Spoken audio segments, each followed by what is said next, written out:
Morning. Hey Jason, good morning. How you doing, Bio? I am blessed. I'm doing great, man. How are you doing? I am doing very well today on this Monday. I was supposed to take you out. You were in Houston, man.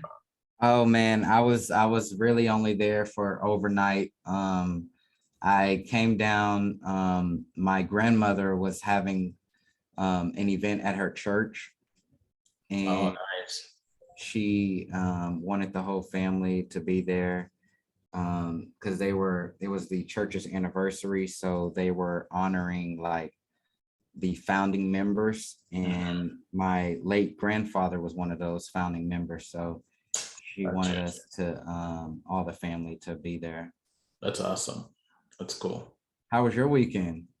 Oh, it was great. We had a great time. Yeah, man, we missed you last week. I know, man. I I know. know. It's I all would love good. to be there, but family and stuff. Yeah, I 100% understand. So while it's just a few of us in here, tell us what's going on. What's up, Sonia? What's going on in your business these days? Got it. So we've been working. I had a full-time admin. She started last week, full-time. She's in US. She's actually in Houston. So Nice. I just I've been delegating a lot of stuff to her, like you know, things that I've been doing before that was keeping me busy, like follow up with all my clients, builders, pictures, things like that. Mhm. And yeah, it's just to be able to delegate enough to her. Because sometimes as a business owner, you'll feel like you are the one that know how to communicate with the client best or to do it best. But Right. I'm learning to let go a lot of things and just give it to her and train her on filling forms and stuff. So that's good. She's working, and we're still working with a lot of buyers. It's been hard, like with the interest rate high, Mhm. man, they can't afford it because they thought they would be able to pay like maybe $2,500. Now with the interest rate is 28, it's 29, and they're like, I can't buy. So that's been disappointing. At least 3 clients that I've lost over the last week because of the interest rate. So for me now, I still have about 14 buyers on the contract.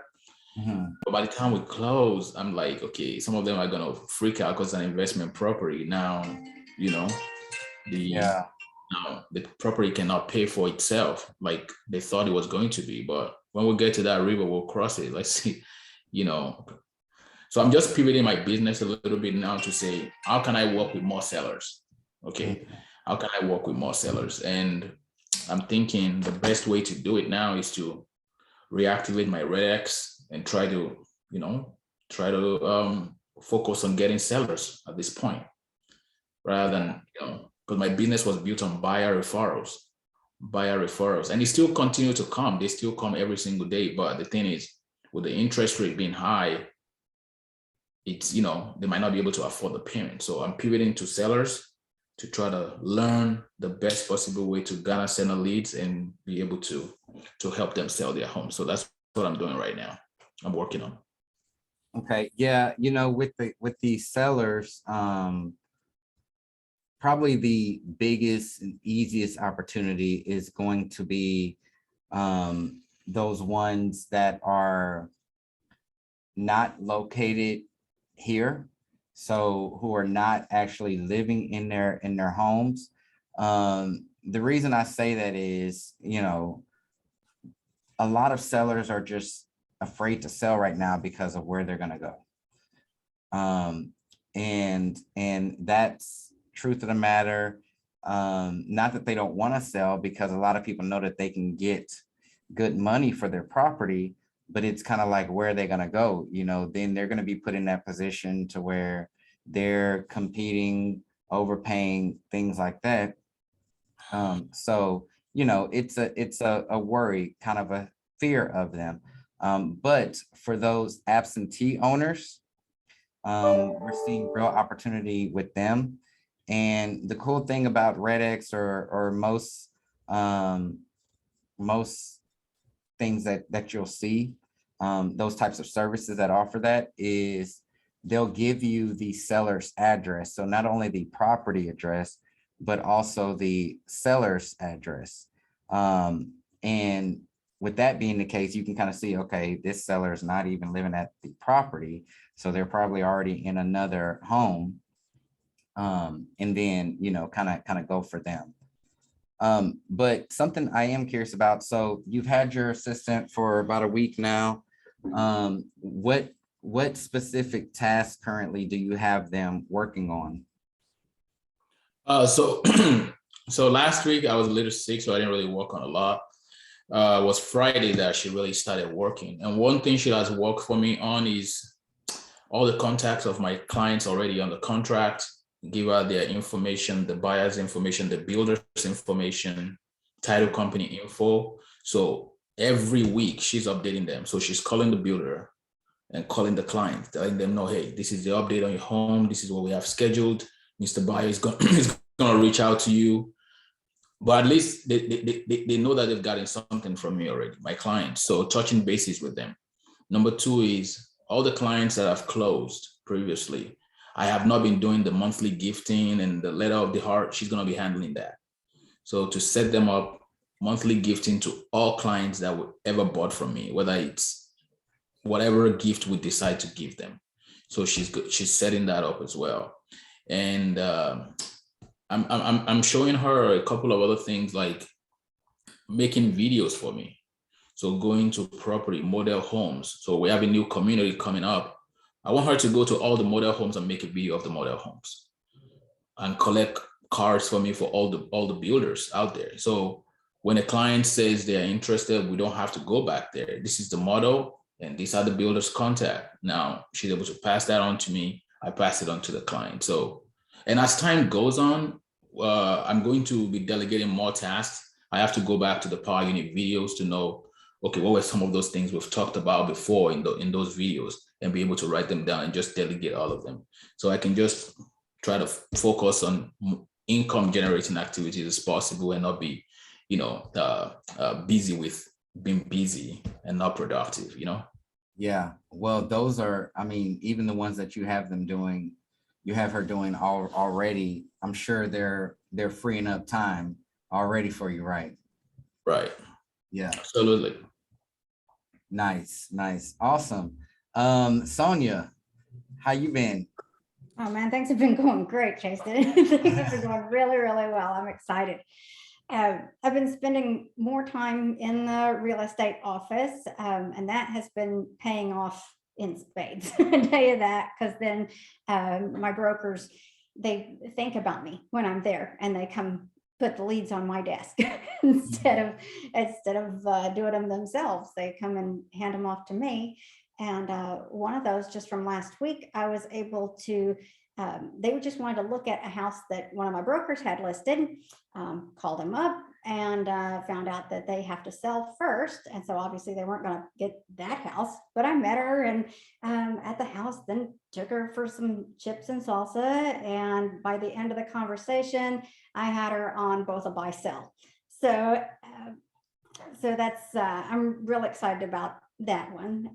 Should list, they don't want to list yet, but I've got them under contract. They want to list like on June, like the first part of June. So I'm like, okay, fine by me. You signed stuff, we're on. Yeah. Awesome. That is really so excited about that one.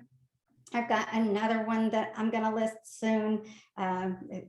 Up here in the winter, it's still like gross looking outside. We've got, it's gray with piles of gross snow. So everybody kind of wants to wait till their house looks pretty. So we're still waiting a couple of weeks to clean up all the grossness from the winter and then list whenever it's looking really great.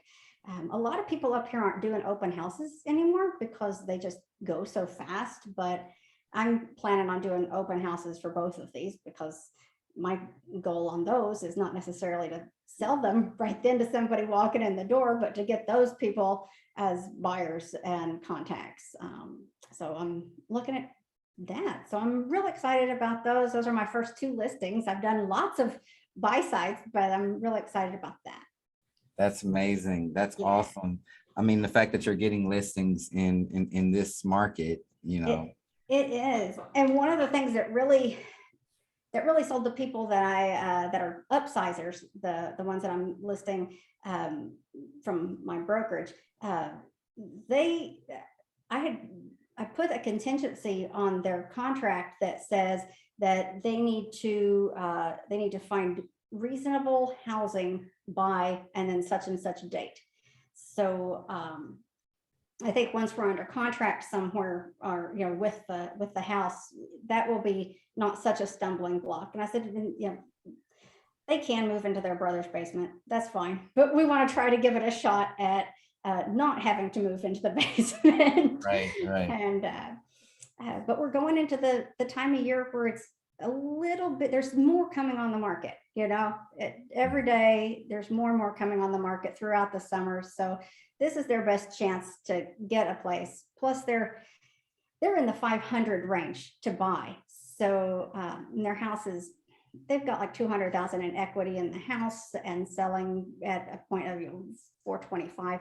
So they can do this. It's easier to find up here in that range than all the people that are telling me I need 250 or less. I'm like, oh Lord, everybody needs 250 or less. We're not gonna find anything.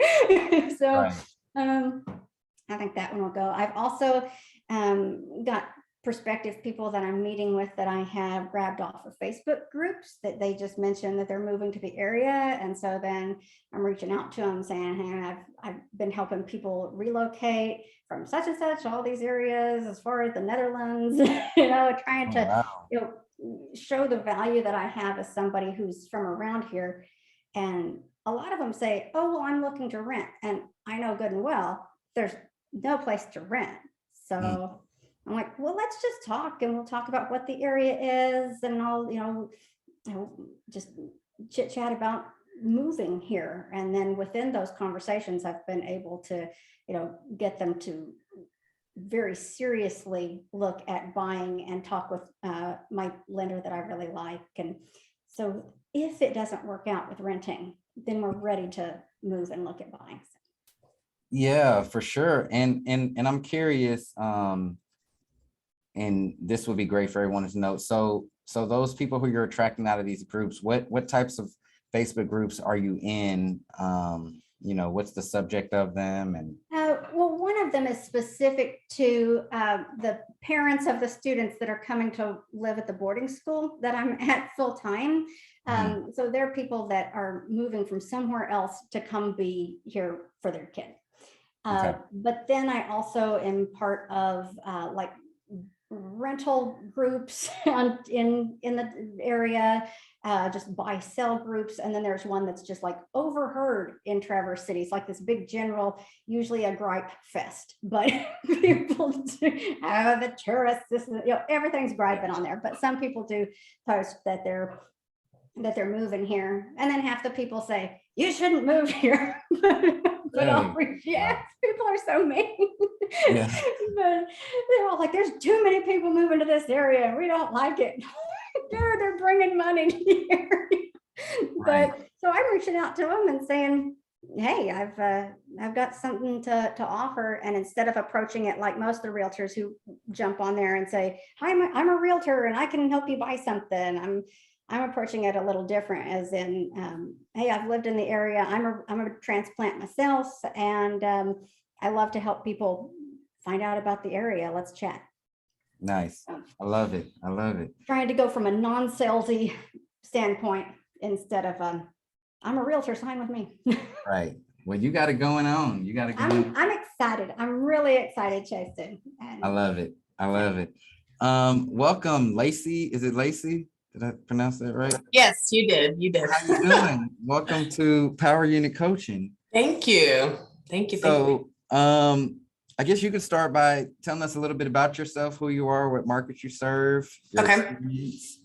Yeah, sure. So Lacey Renta, I am in the Mansfield market. Well, I'm in Mansfield, so all the surrounding areas.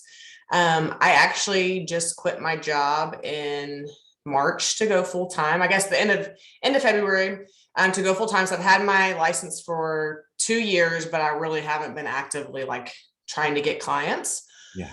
Except for like maybe the last 4 or 5 months. So for me, it's like, okay, I'm going to quit and do full time because I've been to a couple EXP events and everybody's like, look, if you're going to do it, you got to just jump all the way in. So that's where I'm at. I have a background in lending. So the first 6 years of my career in the industry was on the lending side. I was a mortgage consultant. And then I worked for CoreLogic I was the director at the data company for about 4 years. So I'm just trying to put all that together to make it make sense as an agent. So yeah, for me, I'm trying to be consistent at everything that I'm doing. So I'm cold calling some for sale by owners and expireds. I got Mojo set up to auto dial expireds, and then I'm just manually doing the FSBOs through Zillow.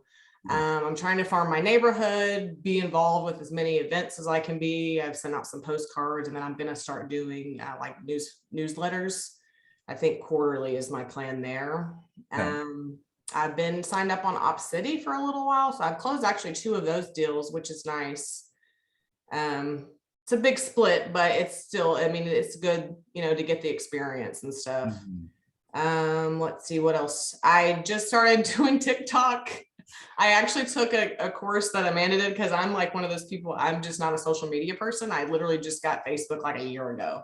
So I've started my Facebook business page and trying to post on there. And then I've just started TikTok like maybe 2 weeks ago. And I've been trying to post like 3 to 4 times a day. Yep.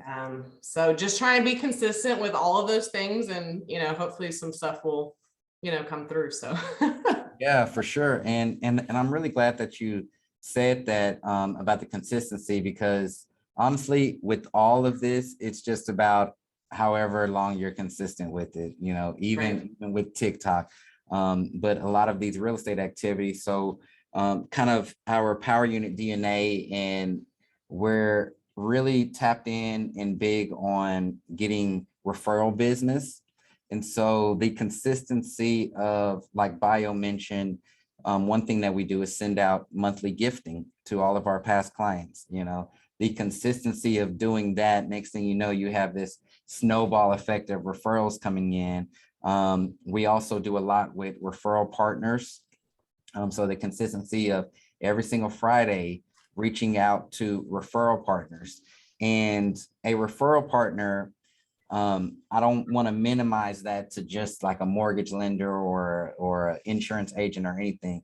Anybody can be a referral partner. But what we'll do is we'll go on LinkedIn, search out people, and I always say, like, find people that kind of match your style and mojo, I guess you can say. So I'm a big social media person, right? So if I'm searching around on Instagram or on LinkedIn and I see, let's just say, a barber, right, who is just all about promoting their business through social media, that's somebody who I want to reach out to to eventually make them a referral partner. But there's something there that we can connect on, and that we can provide each other value with. So referral partners, and then we also have our VIP people. So VIPs can be anybody who has sent you a referral in the past. A VIP can be a past client or just somebody who you just absolutely adore. And we work that VIP list. The goal for that list is 50 people, right? Now, it's not easy to get 50 people on that list, but as time goes on, you add to it. And then we do special things for VIPs. So VIP happy hours, sending them special gifts, things like that. And then we also focus on our past clients. So every day we have a specific theme for the day. And this theme comes down to our power hour. So you had mentioned for sell by owners and expireds, calling them and everything. And so we do that during power hour, which power hour is 2 hours. The first hour or second, you can flip flop it, whatever you would like, is going to be those types of things. So for sell by owners, expireds, those lists that are out there. But that second hour, we put a theme to it.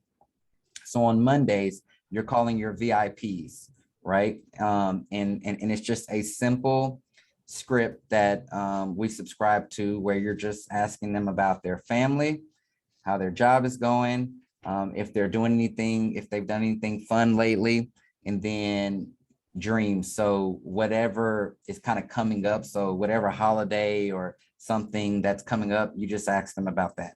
Quick phone call just to touch base.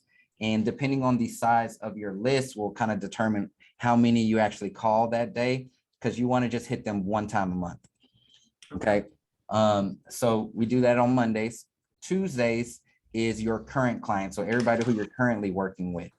So Bio gave that example about his assistant, you know, calling the lenders and title companies and everything like that to get an update on where the transaction is. So now on Tuesdays, he's going to call the clients that he's working with and give them the full rundown. So that's who we hit on Tuesdays. Wednesdays are going to be your new and old leads. So new meaning, oh, I just did an open house this weekend. I got 15 people. You're calling them Wednesday. And then old leads are those people who you put in your database that told you a year ago, oh, I'll be ready next year or 6 months or whatever the case is. Or it's those people who you haven't been able to get in contact with. They went on your website or they, you know, so you're calling them on Wednesdays. Thursdays is your past clients. So your past clients get that same script as your VIP. So family, occupation, recreational activities, and then their dreams or plans. And then Friday are those referral partners. So going out there, seeking new referral partners. The goal for referral partners is to have 20. You want to get 20 referral partners minimum with a promise to send you one deal in 12 months. Okay. So all you want them to do is just one deal over 12 months. That's an additional 20 deals in your pipeline. I mean, that you can close, not to mention all these other ones. So that's kind of our Power Unit DNA, and there's more to it, but that's our 5-day, you know, who we hit, how we hit them, why we're hitting them. And that way you can create that snowball effect receiving referrals.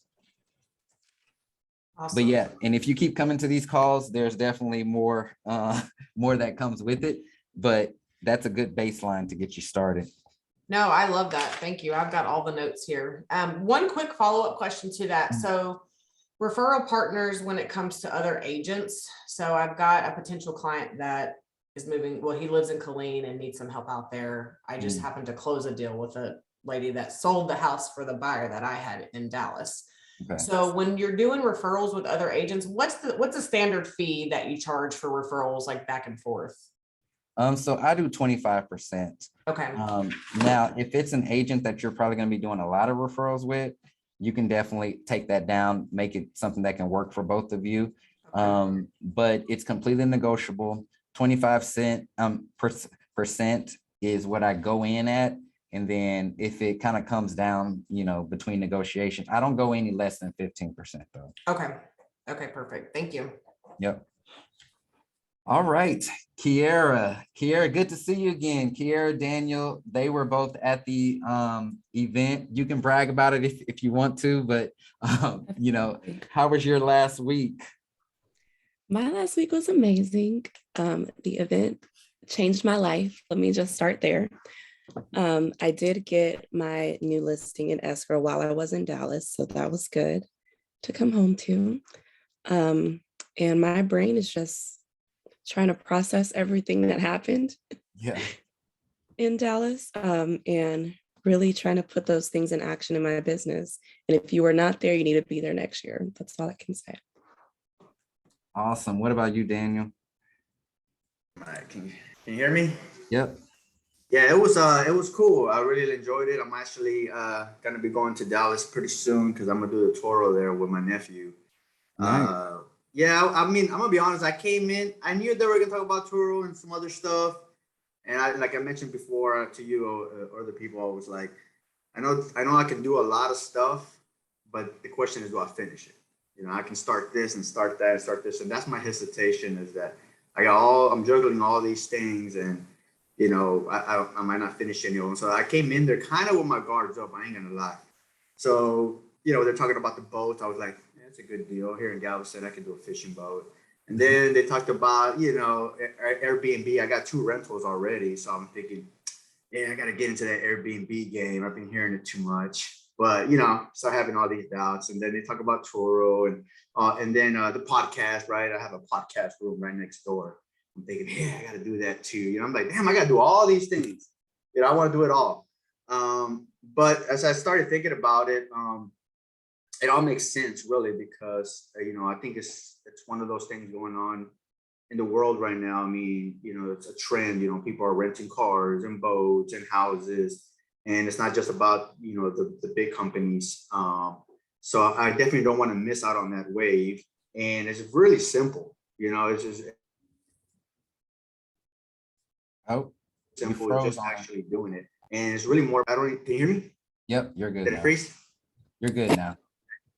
Yeah, so I was thinking it's really about just leveraging, right? So that's why I want to do I'm gonna do the Toro there with my nephew because and I stayed at a hotel down there by the medical center, and they're building like crazy over there.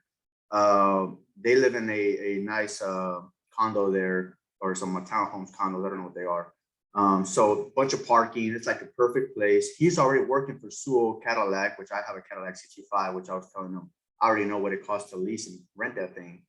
And so I just, and he wanted to get into the real estate game, buying some houses. He has about 30K. And I'm like, man, you know, you're young, you know, you want to jump into that right away. That could get really crazy. So I said, hey man, let's do the Toro. I said, worst case scenario, I'll pay for the car, you know, but let's go 50-50 partnership. You're going to manage it.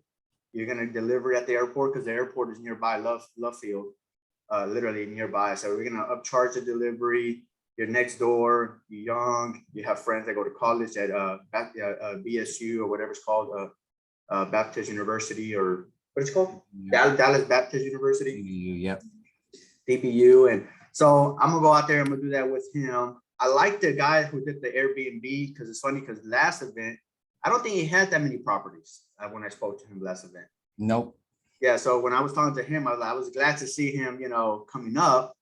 But one thing that I took away from that one was the long-term nursing one, where they come in and stay for long-term, which I thought that was really great. So there's some houses over here that are, you know, in the 100,000, 110, 120, next to the medical center, near the medical center. Now it's not the best area, but you know, you can put a fence and all that good stuff. But that one kind of hit home because I was thinking, oh yeah, we can furnish that and then just target.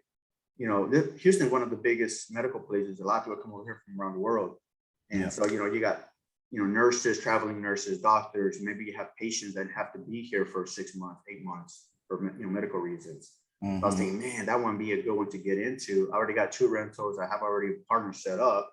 I was thinking I need to get into that. So I guess after just thinking about it, I'm thinking, yeah, I got to definitely jump on that. And then, you know, continue the real estate as, you know, obviously it's my bread and butter, it's making me all the money. Right. But it would be nice to diversify and then have, you know, 1,000 here and there, 2,000 here and there from these different opportunities. For sure, for sure. And that's the big thing with it that I preach all the time. It's just about leveraging it out. You know, once you get it going, then place who needs to be where so that it can keep going. So like for instance, even with the cars, right? I mean, I have a subscription even myself for my cars. We have a lot of car washes that you can just pay you just pay a monthly fee for, and you can do unlimited car washes, right? You get one body basically to maintain the swapping out of everything. So go and get it washed, cleaned out, everything like that between bookings, and you know, you're all the way in another place. And so everything can be done. It's just about you being comfortable enough to, okay, I got it set up, I got everything ready to go, let me put somebody in place there. Yeah, that's what I have my nephew. I just told him, I said, look, dude, because he had all the concerns of the credit and this and that. I said, look, bro, I got all that figured out. I said, I got the credit, I got the business lines, I got the car dealer guy. I mean, I have the Cadillac already. You work at Sewell in Dallas. I said, look, the only thing that you need to put in is we're going to go 50-50. I'm gonna try to get the car with no down payment, try to get it, get a lease on it. Cause I'm paying like 500 on my Cadillac CT5 Lux. So I'm like, we'll try to get the same deal.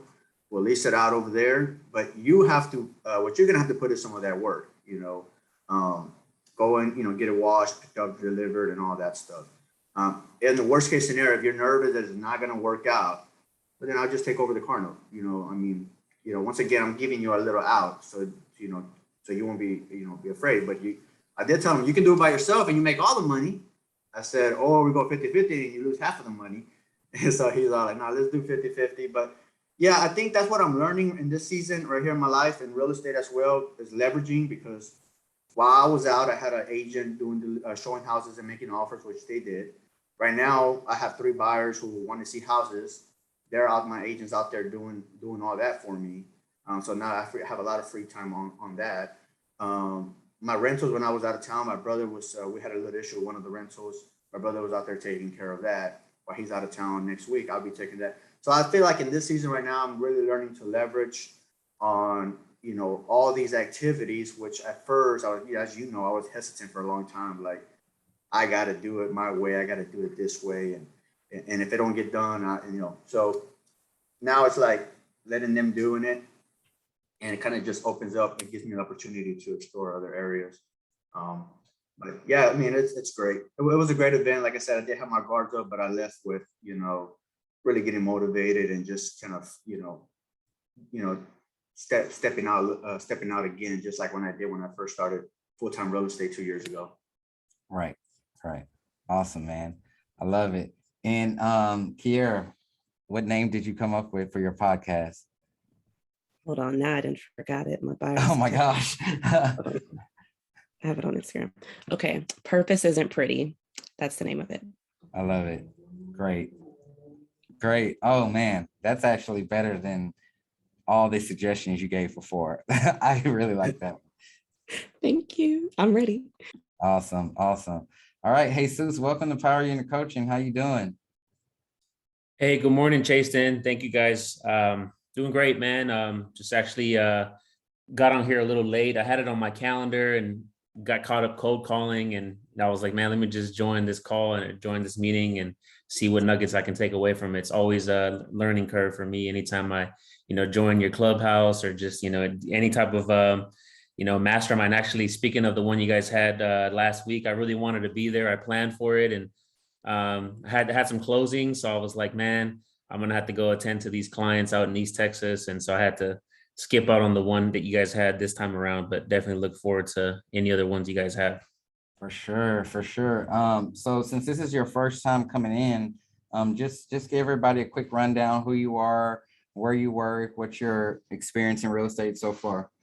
Yeah, absolutely. So again, my name's Jesus, guys. About 2 years in real estate, being a realtor. Actually went full-time this year in January. So I'm about, good 4 months in full-time. My previous background was in telecom sales, anything from door-to-door, business to business. And, all those things definitely were like prerequisites, or it definitely has helped, my game when it comes to real estate, as far as being able to have that background. And so I've been doing pretty well. I've been blessed to have some listings and be able to kind of see it from that standpoint, all the offers that get submitted, and kind of learn how to work my way through, with both sides of the transaction. But I'm not super experienced, but I definitely, have had some good opportunities to work with clients, both buyers and sellers, and, love real estate. I've always wanted to be, in the position that I am now, and just trying to, get involved in every little thing, just to kind of, help myself put some miles under my belt. So excited about being here at EXP as well. Awesome, man. Well, we are happy to have you here on this call. All right, let's get into it for today. So last week, y'all know I kind of went into my preaching mode, and we talked about, not always being focused on what's just so far ahead of you. Talking about how that can actually hurt you more than it can help you. And it's always great to have a goal. You know, as business owners, we want to have a goal. We want to know what we are working toward, but sometimes our actions and everything that we do is not being done in the present, right? So the title of that last lecture was Living Life in the Headlights, right? And I gave the example of you driving down a dark highway and you have your headlights on, you know where your destination is, and you know that you're going to reach your destination. However, you can only see what's in front of you, right? How you turn that steering wheel is based off of what you see in front of you. And we need to recenter ourselves like that in business, okay? Because there are a lot of things that you can control right now that people are missing, right? A lot of people are getting put out of the business because they're not staying as persistent and consistent with their actions because they think that they're not working or they're not seeing any immediate results when they're so far from the destination. You know, it's impossible to even see that. Okay, so what I want to piggyback on today is more so of the tactical side of things to get you thinking more about you and your business. And one thing that's helped me a lot of times in the past is understanding myself more. And to relate this with business, understanding who I am, you know, just as a person, a business owner, a leader, a realtor, whatever, entrepreneur, but then also how do I work? How do I work?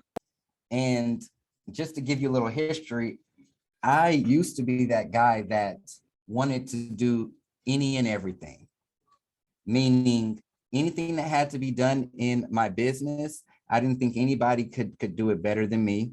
I knew it was my job. We're talking from calling to marketing to meeting, like installing a sign in the yard. Nobody could do it better than me. You know, nobody could do it better than me, right? But then it got to a point in my career where I was always feeling burnt out. I was always feeling unmotivated, you know, always questioning, do I want to continue with this? Do I not? Like, why do I not even want to get out of bed, right?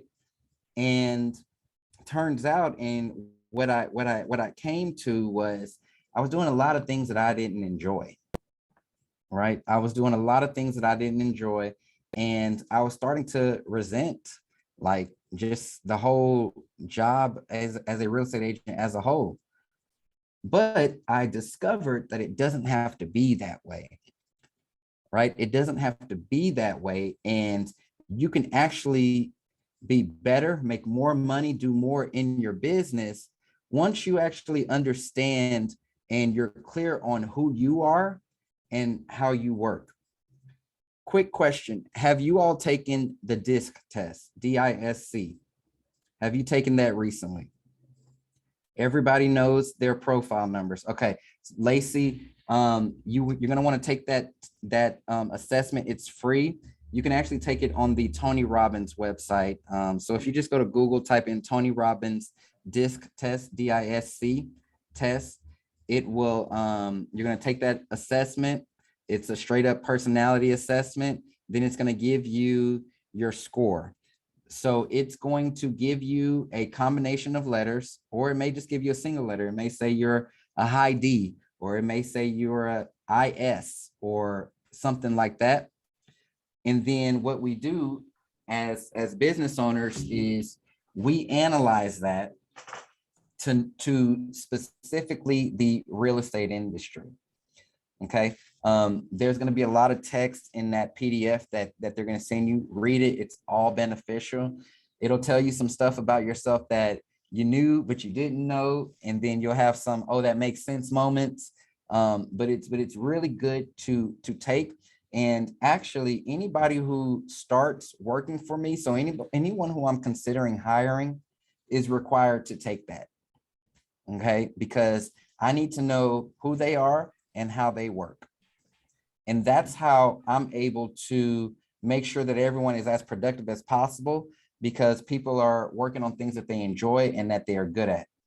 Okay, so I want to zero in on the DISC right quick as it relates to real estate. So these will be great to write down, but for those of you who have already taken the DISC test and you know what your letters are, you can automatically go and start applying it. So D, across the board, D people stands for dominance. A lot of leaders, right? A lot of leaders are high Ds.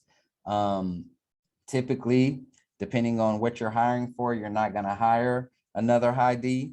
But D is going to be that dominant person, right? So when it comes to prospecting, what activities are good for Ds? Well, Ds are going to be those people that actually make the calls, right? So cold calling, Ds are really good at cold calling, right? They know how to control the conversation. For sell by owners, expired, circle prospecting, Ds are really good at that. Door knocking is another one Ds are really good at. Meeting with builders, creating those relationships with builders, Ds are really good at those. Other business owners, right? Because other business owners, a lot of them happen to be high Ds. So there's that connection there. Going out to events, right?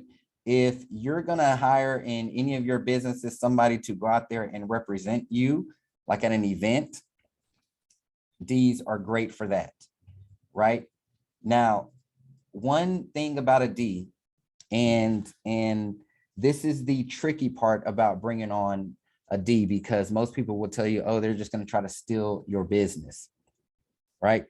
But it doesn't have to be that way, right? Yeah, Ds have kind of that dominant personality and they want to be the leaders.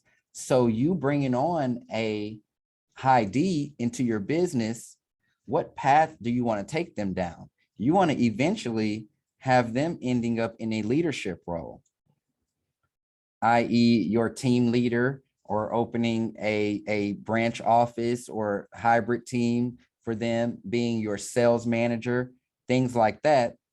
So they're able to really shine with that responsibility. Okay, so don't automatically think that they're trying to take your business. However, if you are not taking a D down that path to where they are growing, they are given more responsibility, there's opportunities in the future for partnerships or leaderships types of things, that D will think to themselves, hey, I can do this. I want to do this for myself. And they're going to dip out and try to do it on their own. Not saying that they're going to be successful at it, but it's important for you to know when you bring on someone like that, then you want to be able to have them in another place in the future, right? In more of a leadership role. Now, with you knowing that, if you are AD, then you know what is going to be the highest and best use of your time, what's going to make the most money for you. You're going to be the closer, the one closing the deals, the one taking control of those conversations. Now, when it comes to Ds within your business, they can be really good core advocates for your business. Okay, they will love parade, wave a flag around for your business, right? They can be really good core advocates for it. Now, when it comes to marketing, right? So if you have a D in a marketing role, or you're that person, right? Your types of marketing that you're going to have a lot of fun doing are going to be like branded marketing. So you actually going out, wearing your t-shirt, wearing your ball cap with your team name on it, possibly even a truck with a wrap around it, you know, like it's like a I own this type of dominance, right? Things like farming is really good for Ds. Think about it. Why is it? It's because, you're most likely going to be mailing out postcards with your big face on them. And you love that, right? So farming, D's really enjoy doing, and they get it going pretty quickly. Donating and sponsored events. Any opportunity for a high D to have their name on something being recognized, they're gonna go for it. Yeah, I want that banner at the baseball game, whatever it is. That's the kind of stuff that a D would want. So for those of you who are Ds on here, know what's going to keep your wheels turning and get you excited when it comes to prospecting and then on the marketing side. Okay, let's switch over to I. Now, I's aren't bad. I stands for influence. So I'm a pretty high D, but I have a lot of I in me as well. And you can be multiple, right? It's pretty rare that someone is 3 of them, but they're like one of the ladies who works here on my team. She's actually three of the letters. Rare breed, but I stands for influence, right? So when you have that I, prospecting, what they're going to be really good at are going to be those lifestyle types of events. Hold on, y'all, my mic. Okay. A high I is going to be more of those lifestyle types of events. So those in-home events, brokers opens, open houses, builder events, things like that. They're also really great at networking events. Okay, networking events. If you want to get your team name out there, or whatever the case is, send that high I to the networking event, because they'll talk, right? They and the types of talking that an I does, like they have that influence over people. Client appreciation events, right? Make sure that high I is the host. Yeah, it's your event, but their job at that event is going to be working the room. Okay, they're going to be working the room. Social media. So doing live videos, private messages, posting, things like that. And I can excel in that arena. Okay, they can be really good at it. Now, everybody's going to have those same nerves when it comes to social media, but when we're talking about the actual task at hand, an I can be really good at it. A D is going to feel like there's other things that they could be doing at this time, right? But an I can enjoy doing it. They can enjoy engaging in a conversation. They can enjoy doing the lives, things like that. Volunteer types of stuff for I's. Working with other agents, right? So agent to agent referrals, things like that, they can be really good at that. Kiera said one-on-one interaction is her jam. And yeah, like she just put in the comments, social media feels like that one-on-one interaction with her. I's will also be very good advocates for your business, right? They'll wave the flag. They'll talk about it. They'll want everybody to know about it. Okay.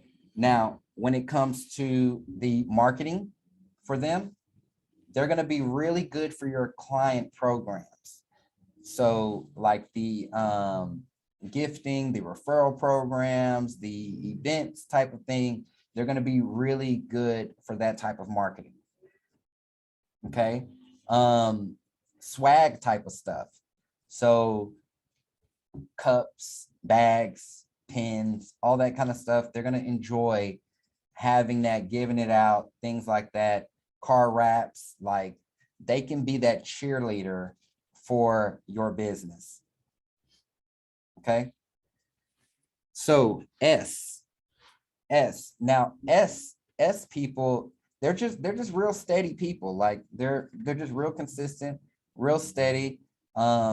And there's a lot of traits about an S that you're definitely going to want to read up on, because I had someone on my team who was a high S, and we were just like, I was just like, oh my gosh, you're so slow at this. And what's taking you so long to do this?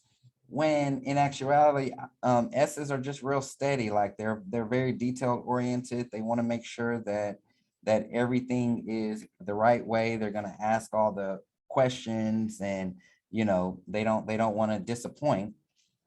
So when it comes to prospecting, because of how detailed oriented they can be, they'll be really good for your home buyer seminars. Okay. They'll be really good for your home buyer seminars, also networking events, working with other business owners. They'll be really good for that. If you have a social media group, right? So a Facebook group, LinkedIn group, whatever, they're really good in those groups, right? They'll be steady with conversation, with a schedule, when posts go out, things like that. Small group meetings. So you know how I encourage you to do little VIP meetups. So for your VIP clients, you can do a networking event for them to meet other business owners or other VIP clients. They're really good for that. Coming up with ideas for your gifts are really good for S's, right? So thinking about, hey, what should we send next month or the month after? And S would be really good for that. Handwritten notes, things like that. They're super good in that arena. Volunteering events. And then they're also really good advocates for your business. Not as extreme as someone who's an I. You may not want to wrap their car, and S will let you do it, but it would have to be required for the job. And so their paycheck is attached to it, instead of like, oh, let me go wrap my car just because I love this team so much, versus an S will do that. And a D is going to do it because, hey, this is my business and I want to bring money into the company. Right. So, Sonia, are S's good admins and assistants? Yes. Yeah. And then when it comes to marketing, they'll, again, wear your branded gear. Like I said, they'll do a car wrap, but again, that's a little extreme for them. And lots of anything that is forward facing with the client. So like I said, gifting, like Carol does, who's not on call today, how she stops at clients' homes, bringing them pies and things like that. S's are really good for that type of deal as well. Okay. And then lastly, C's. So C's are, people who are just compliant with everything. They're great workers. They don't necessarily have to be out in front. SC people are good for those admin types of positions. They're really good for staff positions, and they'll do what needs to be done. However, they're not those people that want or need to be the center of attention. Okay. So as a matter of fact, some of that stuff can be a little intimidating for them. So they're really good behind a desk. So if there's a lot of internet marketing that you do, so ads, funnels, social media marketing, a C is great for all that. Okay, great for all of that. If you run a team, right, a C is going to be a better person for the admin type of position for the team, or you can call it the office manager or whatever. They're going to be super good about making sure all your stuff is updated, your sales boards, your kitchen, whatever it is. They're going to be really good about that, and they're going to stay on top of that. Really good at coming up with ideas for gifts and things like that, just like the S. Really good about more so task-based stuff. So for that C, you don't want to leave too much just up to them to figure out as far as growing the business goes.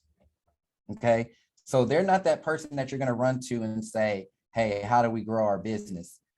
you know, you're going to want to run to that I and have that type of conversation, or other D's that you may have on your team. But that C person is who you're going to give that long list of stuff and say, hey, go do all of this. Okay. And they're going to be really good about checking things off and getting it done. Okay. So any types of lists for open houses, for mailing out cards, gifts, your sphere of influence, keeping that database maintained, keeping you know, everything in its place, that C is going to be good for it. When it comes to the marketing, they're kind of like the S's more. So it's like, yeah, they'll wear the shirts, they'll wrap the card, they'll put on a decal, but it's more so about the job. You know, a C can be that type of person that would say something like, oh, this isn't in my job description type of deal. But however, in a role where they are thriving and doing what they're good at, you know, they're gonna love it. They're gonna stay on task. They're gonna get stuff done. They're gonna be that to-do list person. But when it comes to them wrapping their car, it's like, I don't know. Online leads will be really good for them because, again, it's behind a computer. It's more so like, okay, they'll sit there all day and research good lead companies. They'll have the interviews with them, see what the best options are, versus that D is going to be like, hey, I have better things to be doing, and this isn't making me a bunch of money. This is about to cost me a bunch of money, types of deal. So, you know, you can pass those to them. So for admin side of things, right, the S's and C's are going to be better on the admin side. The D's and the I's are going to be better on the forward facing, meaning face-to-face, closing at appointments, closing over the phone, marketing for the business, getting the word out, making those connections, that type of deal. Okay. So now that you know that, okay, now that you know those traits there, think about all the areas in your business that eventually these are those purple activities that eventually you're going to be delegating out, and what profile would be best for those. Okay, what type of person would be best for some of those things. And I also want you to think about what you're currently doing in your business that doesn't fit your profile. You don't necessarily like it, or you're not gonna say it to anybody, but based on your profile, what isn't really lining up that you're currently working on? No, Kiera, you definitely don't need a high D for an assistant. No. Whoever told you, no, you definitely don't need a high D for your assistant. D's can be some of the most unorganized people. They can be people who jump from thing to thing a lot. They can be, I mean, they're great thinkers and quick thinkers, but they get bored very easily. D's are typically going to have the messiest desks and offices, right? That's not somebody who you want for your assistant. Okay. And a D can sometimes, I don't want to say they're a little arrogant, but like for me, I'm a high D, and I'll tell you how it relates to the business. I'm a high D. And so when I'm showing properties, right, I know that I'm not the best showing agent, right? I already know that. I came to this conclusion because I'm not that person that walks in there and is like, oh, you know, having all this, oh, look how this could be the room for your baby, and oh, isn't this gorgeous, and isn't this beautiful, and isn't, you know, I'm not that type of person. So I mean, I connect well with certain clients, you know, but I'm not that real conversational, like that, like fluffy conversation type of person. I'm more so just really direct with it. Like, hey, this has everything that you asked for. Y'all want to look around, see if you like it? No. Okay, let's dip. Which again, I do it the other way because that's the job and we're salespeople. But for me to really enjoy it and thrive, like that's why I love working on the post showing part of the business, and then the beginning part of acquiring the business. But all of the like showing and stuff, I just don't like it, right? So what did I do when I realized that was me, right? And that, hey, I could possibly be turning people off by how just like, hey, ready to go I am, right? So what did I do? I got someone who was not a D, who was more so that SC type of person that can sit there over a whole lunch and chat with them, or that can sit there and they'll just chit chat it up outside of the home, you know, on the lawn and have a good old time. Me, I don't enjoy that. I'm not good at it. It comes off as if I'm probably faking.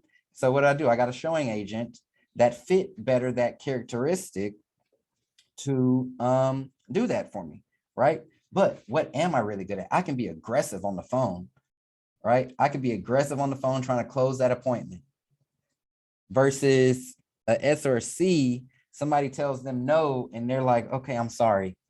You know, me being a D is like, no, why?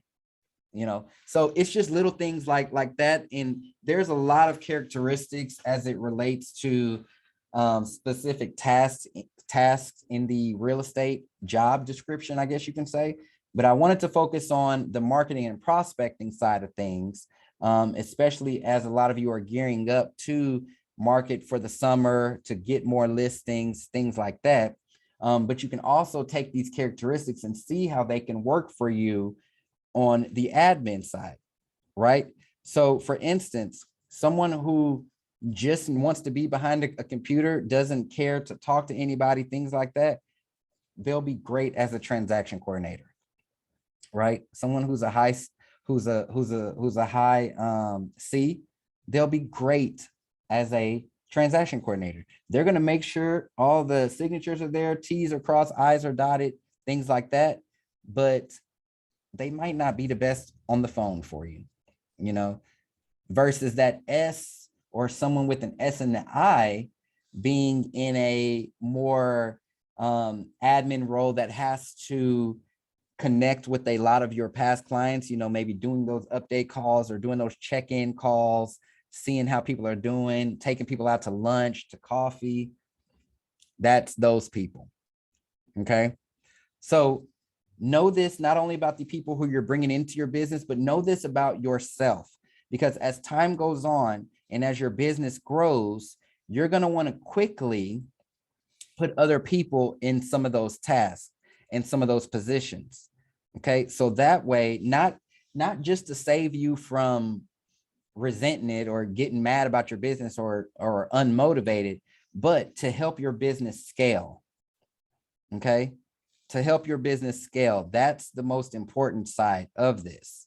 Now, you as that real estate agent, you can be any one of them, right? But if you know that you're not a high D or you don't have those capabilities in you, as far as the cold calling goes and this and that, that's probably why you're terrified to even pick up the phone. You would be the type of person that hires an ISA. Okay. You're going to hire an ISA to run that side of your business. And you can focus more so on that face-to-face or the events or the networking, things like that. Okay, finding that balance to where your business can really thrive because you have people and you yourself are working on things that fit your personality traits and that you would enjoy a lot more and be motivated by the results, right? You'll be more motivated by the results. Okay, so if you haven't taken that, or even if it's been a long time since you've taken it, take that assessment again, and we'll continue this conversation over the next few weeks. But know who you are, so that way you can plan your business better. You can get more done. Okay. Let me check in this chat. Oh, Sonia says she can't wait till she delegates. I love it. I love it. All right. Anybody have any questions, takeaways? Anything before we hop off of here? I would say I have two admin and agent, and my wife's right next to me laughing because you hit it right on the head. Because I'm a D, low C, or high D, low C, which I know that. And right now, what the takeaway is, stop trying to make your C a little better, right? Because I'm thinking I gotta organize myself. But it's funny because I'm using Mondays.com, which is a CRM or a lead management. Does a lot of stuff actually. I'm really enjoying it. But I was able, I'm starting to sharpen up my delegation. Like as a D, high D, I want to delegate, be clear, know what I want, know exactly how I want it.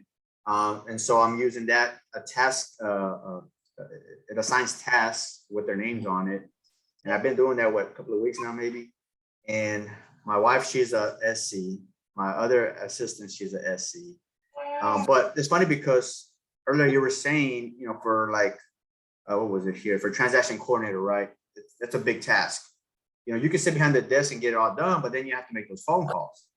So it's funny because both of them, I got the other assistant, she's a SC as well, but she's pretty good at cold calling. She's actually been cold calling for me, and she's gotten some phone appointments for listings.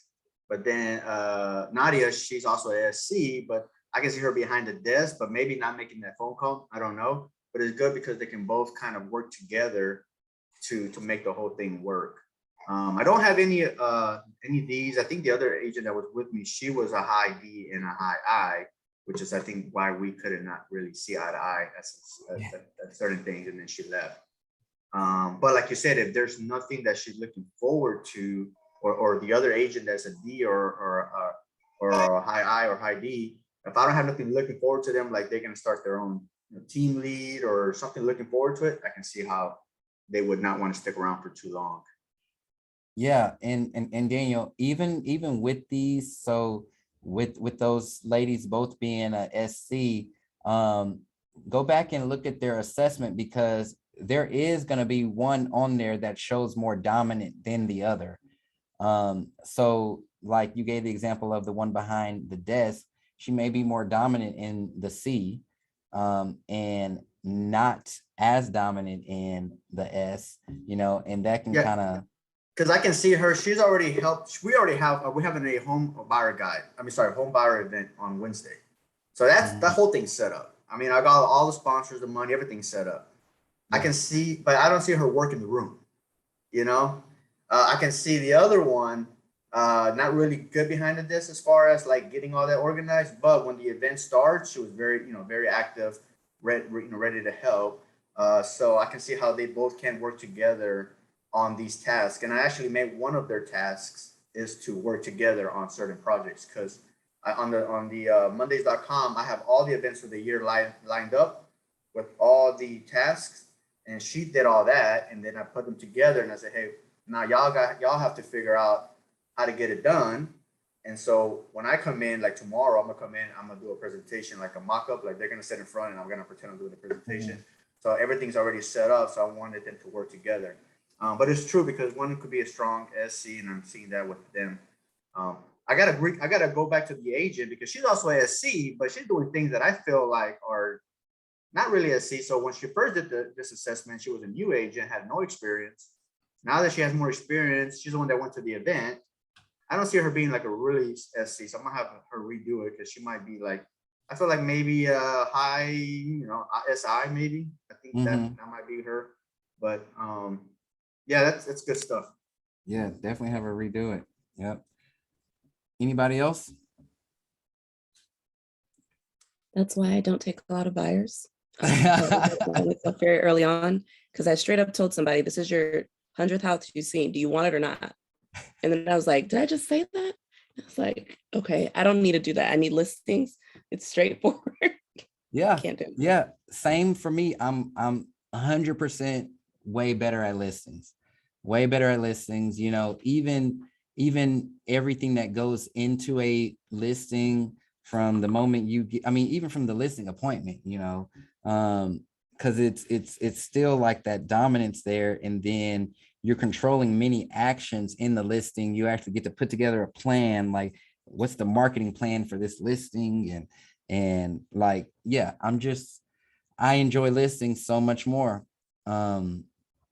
But yeah, I know my weaknesses. A great book that y'all can read if you haven't, and they offer an assessment as well. It's called Strength Finders 2.0. Now you have to buy this new in order to get the code to be able to take the assessment, but it's not expensive and it's a very revealing book. And what that book teaches you is to really focus on your strengths, but you got to know what your strengths are. And that assessment in that book helps you narrow those down. So that way you're only doing what you're really strong at.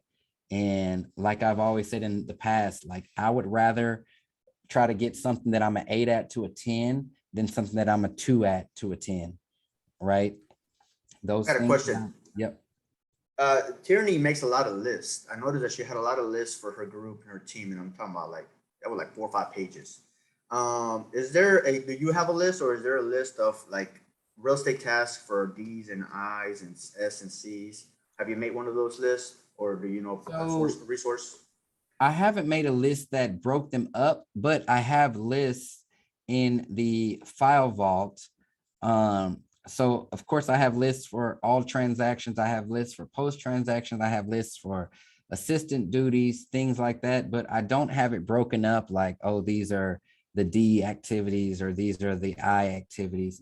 That can be something I can present next week if I have time. Yeah, I've used those lists. I have something. I noticed that she had a big one. So one of the things that one of my agents told me when we did the close, because she did a new construction closing, which I didn't realize. She's doing the resale, and she's like, "What I do?"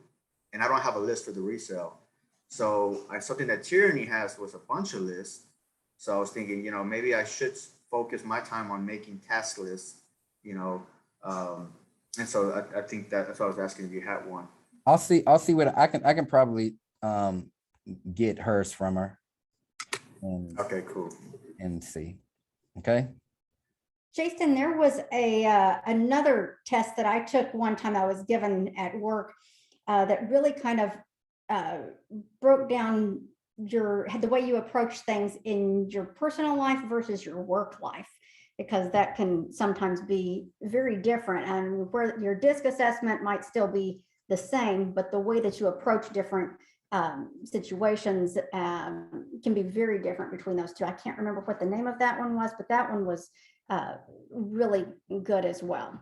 Oh, dang. Well, if it comes to you, post it in the Facebook group. Yeah, I will. Yeah, for sure. Sorry, I was gonna get the website. Were you talking about this test all along, right? Yeah. So the one that I gave was just the free Tony Robbins DISC test. Okay. So you can go to tonyrobbins.com/DISC. So DISC. Got you. Thank you. Because I need to know mine, man. I know I'm not the most organized, so. And you try to do it all too. Yeah, you need to know yours.